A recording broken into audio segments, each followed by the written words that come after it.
Hello everyone, class 10 का chapter 12 continue करेंगे। Question number 15 part 1। श्रेणी क्रम में संयोजन करने के स्थान पर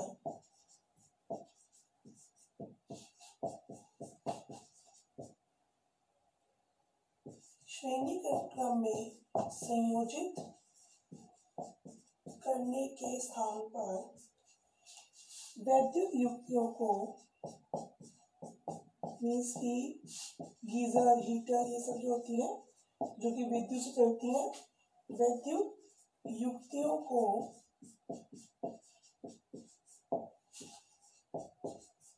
पार्श्व क्रम में संयोजित करने के क्या लाभ हैं? पार्श्व क्रम में संयोजित करने के क्या लाभ हैं? मीन्स कि हम इसे पार्श्व क्रम में संयोजित करते हैं तो ऐसा क्यों होता है, उससे क्या लाभ है? संयोजित करने के क्या लाभ है, इसके पॉइंट्स हैं कुछ। क्या लाभ है?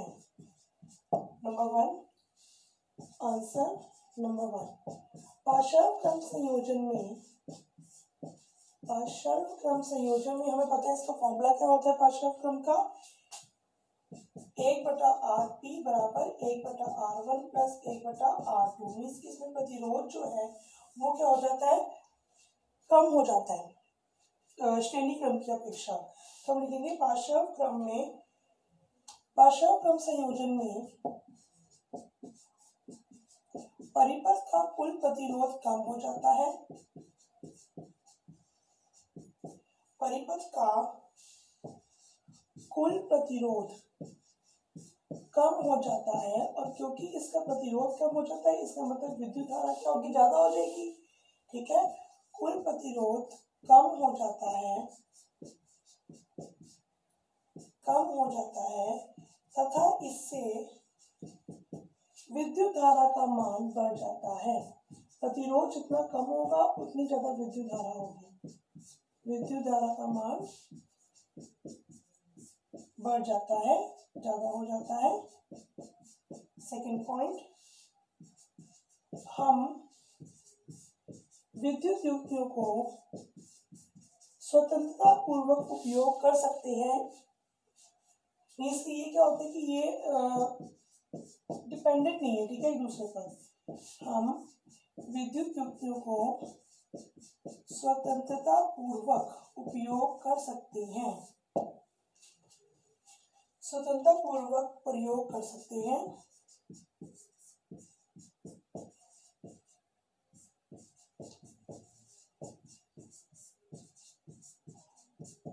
यदि परिपथ में कोई त्रुटि आ जाए, कोई खराबी आ जाए, यदि परिपथ में कोई त्रुटि आ जाए, त्रुटि मतलब खराबी, यदि परिपथ में कोई त्रुटि आ जाए तो यह संयोजन परिपथ के सभी यंत्रों को प्रभावित नहीं करेगा। तो यह संयोजन परिपथ के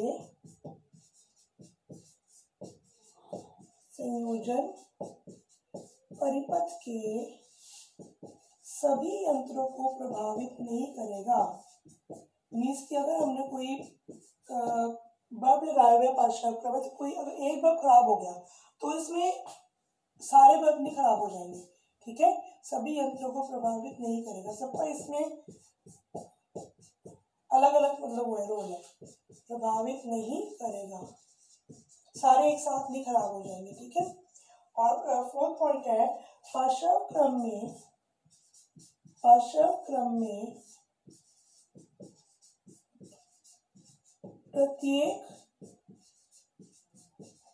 प्रत्येक उपकरण का विभवांतर समान रहता है। सबको जो है वो क्या हो रही है, बराबर वोल्टेज मिल रही है इसमें। ठीक है, पार्श्व क्रम में प्रत्येक जो उपकरण समान विभवांतर पर कार्य करता है, सबको समान वोल्टेज मिल रही है, तो किसी का जो है वो जो असर जो है वो किसी पे नहीं होता, समान विभवांतर पर कार्य करते हैं। ये हो गए पार्श्व क्रम में संयोजन करने के लाभ। राइट, 4 पॉइंट्स हैं इसके। क्वेश्चन 15 पार्ट 2, घरेलू विद्युत परिपथ में, पार्ट 2 देखेंगे इसका।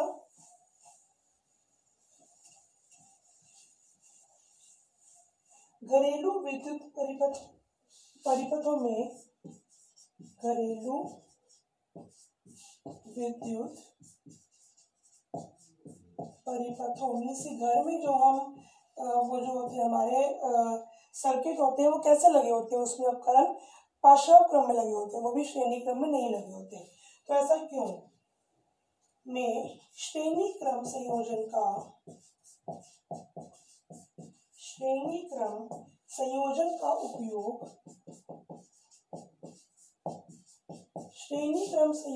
उपयोग क्यों नहीं किया जाता?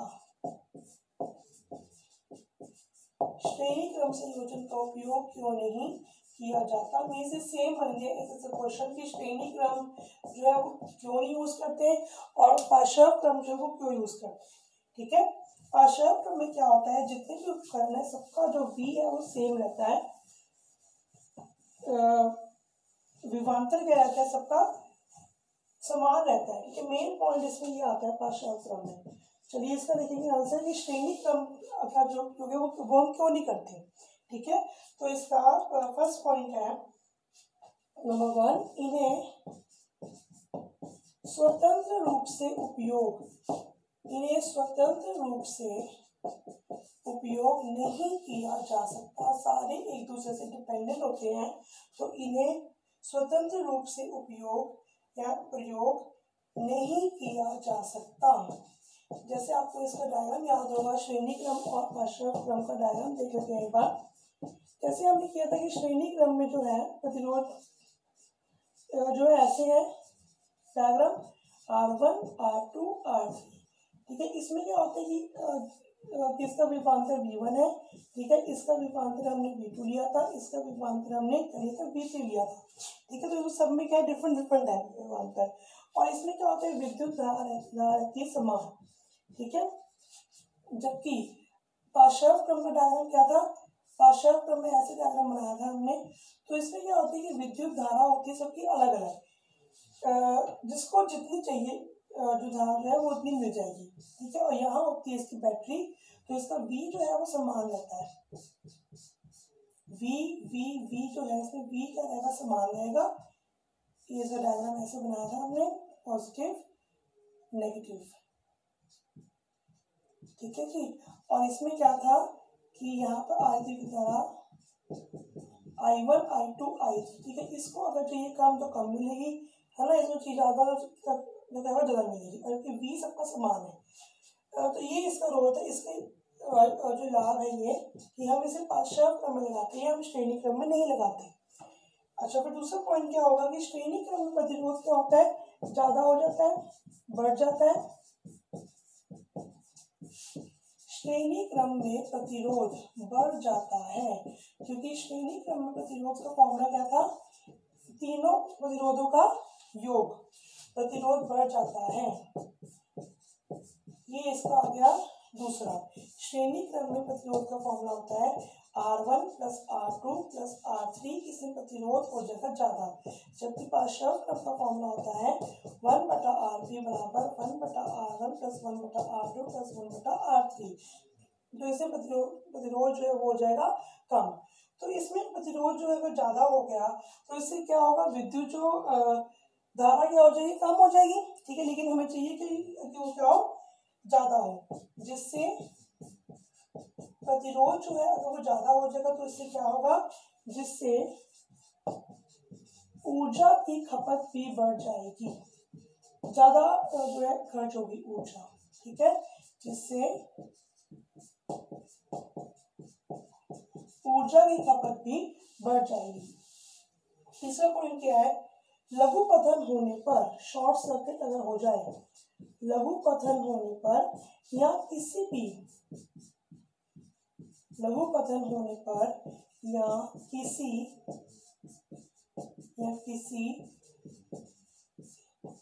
एक उपकरण में खराबी होने पर, कोई भी अगर बीच में से एक जो है वो खराब हो गया उपकरण तो क्या होगा कि सभी जो है उपकरण बंद हो जाएंगे, क्योंकि सारे जो है एक दूसरे से क्या है जुड़े हुए हैं ऐसे। अरे ये खराब होगा तो ये भी खराब, ये भी खराब, ठीक है जी। तो क्या होगा, लघु पतन होने पर या किसी एक उपकरण में खराबी आने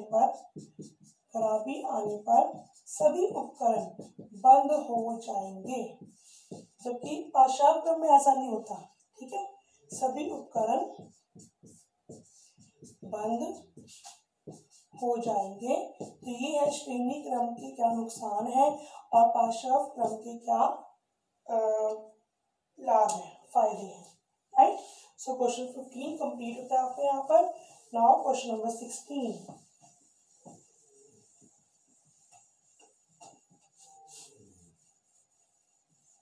क्वेश्चन 16 देखेंगे। क्वेश्चन 16 पार्ट 1, जूल के तापन नियम को परिभाषित करें। जूल के तापन नियम को परिभाषित करें। जूल्स लॉ ऑफ हीटिंग परिभाषित करें। इंग्लिश में कहेंगे इसे जूल्स लॉ ऑफ हीटिंग। सो इसके अकॉर्डिंग क्या होता है, जूल के तापन नियम के अनुसार, जूल के तापन नियम के अनुसार, जूल के तापन नियम के अनुसार किसी चालक तार में उत्पन्न ऊष्मा की बात करेंगे इसे हम, इसमें हम किसी चालक तार में उत्पन्न ऊष्मा निम्नलिखित कारकों पर निर्भर करती है। उत्पन्न ऊष्मा निम्नलिखित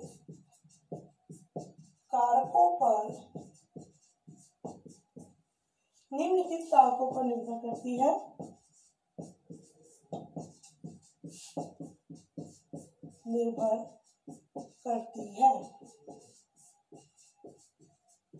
नंबर 1, विद्युत धारा।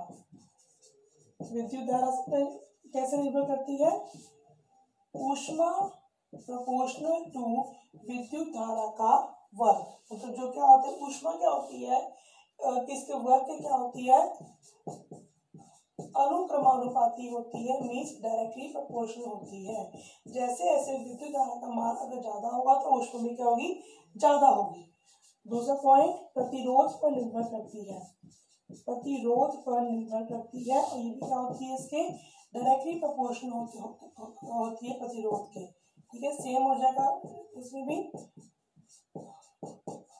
अनुक्रमानुपाती, मीन्स कि अगर प्रतिरोध ज्यादा होगा तो ऊष्मा भी क्या होगी, ज्यादा होगी। और तीसरा क्या है, समय का भी सेम होगा, ठीक है। अगर जो है समय लेंगे ज्यादा तो ऊष्मा भी क्या हो जाएगी, ज्यादा हो जाएगी, डायरेक्टली प्रोपोर्शनल, ठीक है, अनुक्रमानुपाती।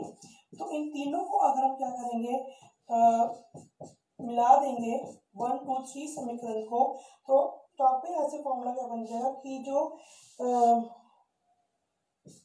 ऊष्मा क्या है, प्रोपोर्शनल है तीनों के, I² RT, ये बन जाए इसका जूल का तापन नियम। ये होता है कि जो किसी भी जो तार है, ठीक है, उसमें जो ऊष्मा है वो क्या होती है, ये आ गया फॉर्मूला ऊष्मा का, ठीक है। चलिए देखेंगे बी पार्ट। किसी चालक तार में उत्पन्न ऊष्मा के लिए सूत्र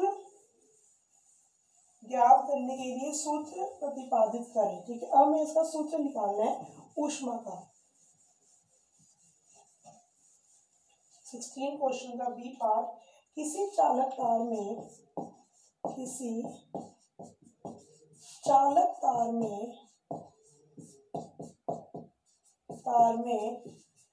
उत्पन्न ऊष्मा ज्ञात करने के लिए, उत्पन्न ऊष्मा ज्ञात करने के लिए ज्ञात करने के लिए सूत्र प्रतिपादित करें। ये हमें अब इसका सूत्र निकालना है। ये सूत्र हम फॉर्मूला निकालना है हमें इसका में, ठीक है। तो कैसे निकालेंगे आंसर देखिए। पहले हमें पता है फॉर्मूला विभवांतर का। विभवांतर V का फॉर्मूला क्या था, किया गया कार्य बटा में था विद्युत आवेश, ठीक है। तो ये फॉर्मूला हमने किया हुआ है, ठीक है।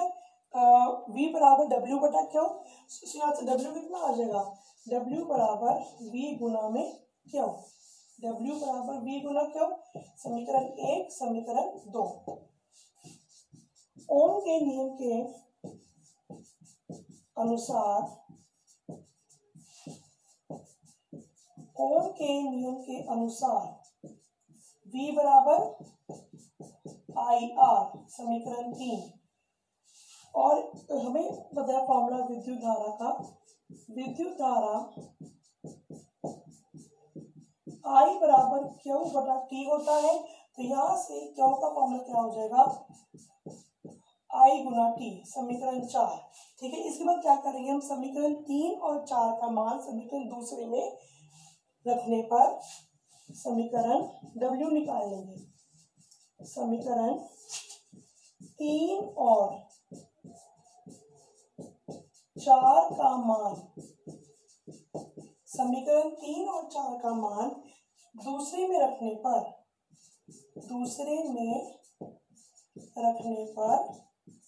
W का फॉर्मूला क्या बन जाएगा, यहाँ से W बराबर क्या वैल्यू V की IR, और यहाँ से Q की वैल्यू कितनी है IT। तो फॉर्मूला क्या बन गया, I का वर्ग गुना में R गुना में T। W बराबर I स्क्वायर RT। इसके बाद लाइन लिखेंगे, किए गए कार्य के स्थान पर उत्पन्न ऊष्मा लिखा जा सकता है। किए गए कार्य के स्थान पर, किए गए कार्य के स्थान पर उत्पन्न ऊष्मा लिखा जा सकता है।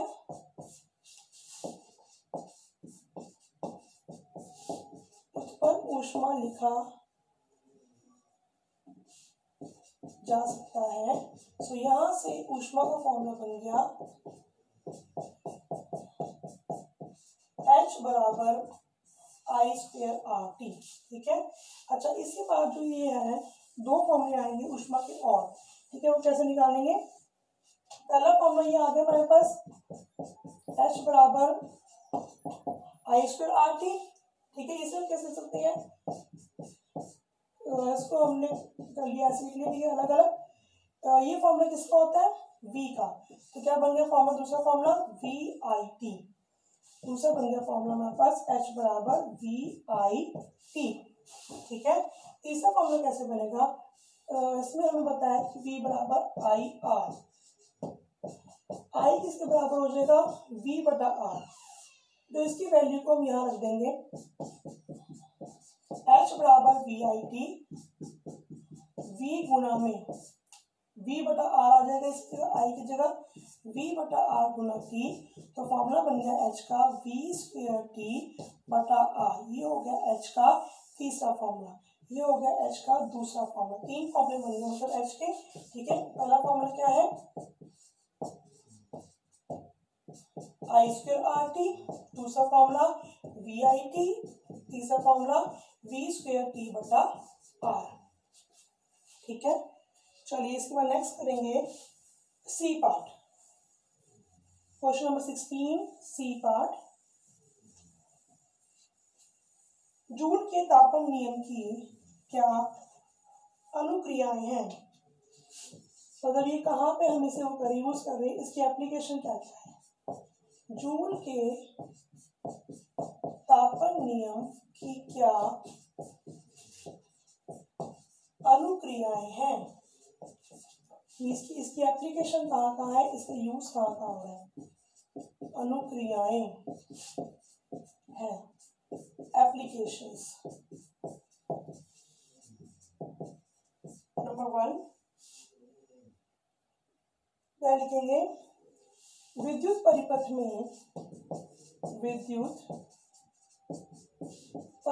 में किसी भी इलेक्ट्रिक सर्किट में विद्युत धारा के द्वारा कार्य करने की क्षमता को, विद्युत परिपथ में विद्युत धारा के द्वारा कार्य करने की क्षमता को विद्युत ऊर्जा कहते हैं।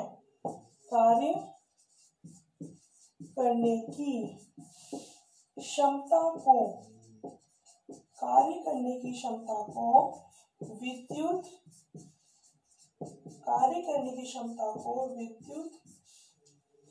ऊर्जा कहते हैं। चलिए इसके बाद देखेंगे इसके एप्लीकेशंस। जूल के तापन नियम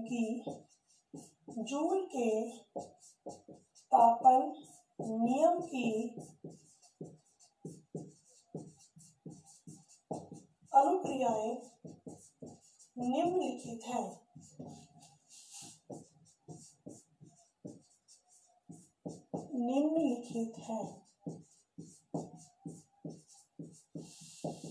नंबर 1,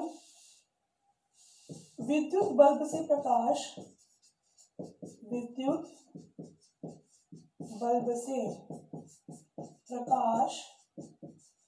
उत्पन्न करने के लिए, विद्युत बल्ब से जो प्रकाश आ रहा है उसमें कौन सा नियम जो लागू हो रहा है, जूल का तापन नियम वहां पर लागू हो रहा है। ठीक है, तो क्या आएगा, विद्युत बल्ब से प्रकाश उत्पन्न करने के लिए, प्रकाश और जो गर्माहट भी आती है इससे। नंबर 2, विद्युत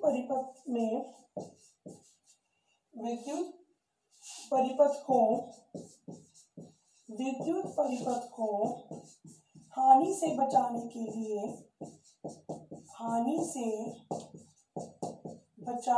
लिए फ्यूज का प्रयोग, फ्यूज लगा देते हैं हम बीच में। तो अगर विद्युत धारा ज्यादा हो रही थी तो फ्यूज जो है उससे सर्किट जो है टूट जाता है, तो इससे जो है हमारा जो उपकरण जो है वो खराब नहीं होता। ठीक है, क्वेश्चन करेंगे आगे फ्यूज वाला।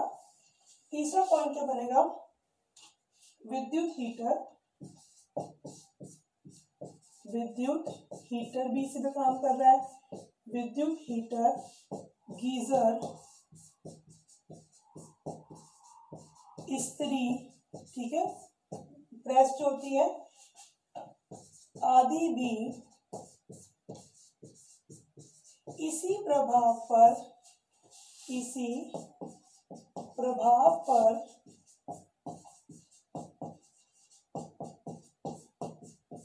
आधारित है।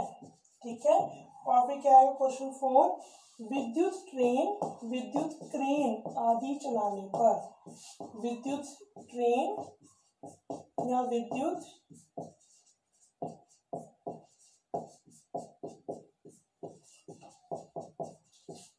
क्रेन आदि चलाने पर। और लास्ट पॉइंट आएगा इसका,